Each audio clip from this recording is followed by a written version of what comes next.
মূলত আমি degree pass করার পরে চাকরির পিছনে না ছুটে আমি বাগান করছি। এখানে আমার 300-র মতো ড্রাগন গাছ আছে।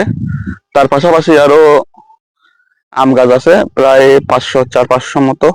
মূলত আমি এখান থেকে মাসিক খরচ বিরোধ বাদ করে সর্বনিম্ন 20-30 হাজার টাকা ইনকাম করতেছি।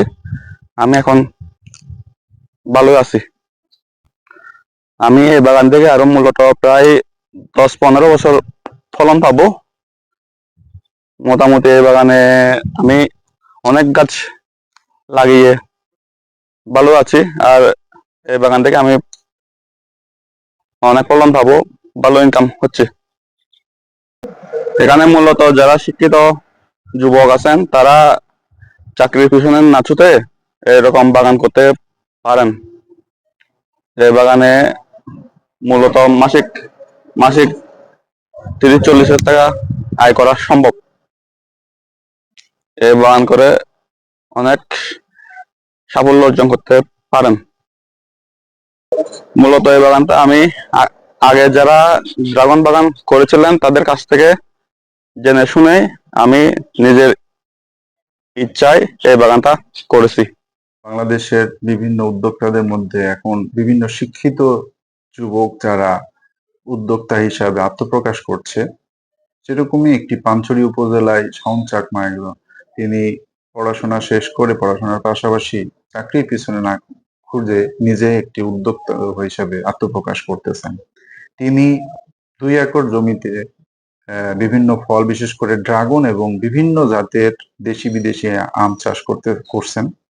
এই বছর তিনি 25 থেকে 30 হাজার টাকা সেই মিশ্র ফল বাগান থেকে প্রতি মাসে আয় করতেছেন। পাশাপাশি তিনি আরো বাগানটিকে সম্প্রসারণ করার জন্য উদ্যোগ নিয়েছেন। কৃষি সম্প্রসারণ অধিদপ্তর থেকে তার বাগান পরিচালনার বিভিন্ন পরামর্শ সহ যা দেয়া যায় পরামর্শ সহ সহযোগিতা প্রদান করা হচ্ছে। এরকম উদ্যোক্তাদের হাত ধরেই এই পানছড়ির মতো একটি উপজেলা সারা বাংলাদেশ সহ সারা বিশ্বে পরিচিতি পাবে এবং তারাই আমাদেরকে নতুন পথ চলা দেখাবে, এই আশাবাদ রাখছি।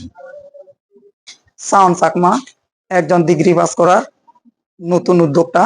উনি লেখাপড়া করার পরে চাকরির পিছনে না দৌড়াইয়ে সেই বাগানের পিছনে ছুটছে এবং তার নতুন উদ্যোক্তা হিসেবে তার আম আছে 500, ড্রাগন আছে 300।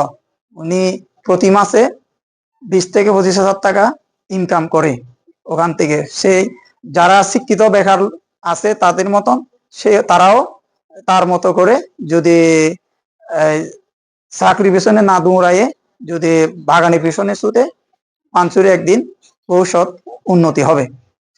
তার বাগানটা আমার ব্লকে খুব সাজানো গুজানো, সিমসাম করে খুব সুন্দর